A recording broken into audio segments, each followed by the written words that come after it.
এত নরম নরম স্মুথ স্মুথ টেস্টি টেস্টি স্বাস্থ্যগুণে ভরপুর নানান রঙের সবজি দিয়ে তৈরি জলখাবারের রেসিপি বলবো। বাচ্চা থেকে বড় সবাই মজা করে খাবে। আমি বলছি, তোমরা বানাও।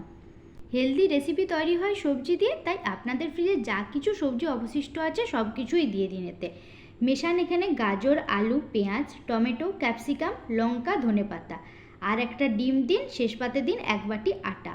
আটা দিয়ে বানালে কিন্তু যে কোনো রেসিপি খুবই হেলদি ও স্বাস্থ্যকর হয়। এবারে ভালো করে মিশিয়ে নিয়ে অল্প অল্প করে জল দিন আর একটা স্মুথ পেস্ট তৈরি করে নিন। জিভের স্বাদ বুঝে দিন অল্প লবণ আর অল্প কিছুটা জিরের গুঁড়ো। ব্যাস, সব কিছু দিয়ে ভালো করে মেশান। একদম এরকম একটা স্মুথ পেস্ট তৈরি করুন। ওভেনে তাওয়া বসান, তাওয়া গরম হলে সাদা তেল বুলিয়ে দিন আর 2 হাতা করে বাটার দিন। 2 মিনিট সময় নিয়ে এক পিঠ ভেজে নিয়ে আরেক পিঠ উল্টে দিন। ব্যাস, 2 পিঠ ভালো করে ভাজা হয়ে গেলেই আমার রেসিপি শেষ। বাচ্চা তো বাচ্চা, বাচ্চার বাপ দাদু খেয়েও খুশি। বানিয়ে খান আর সাবস্ক্রাইব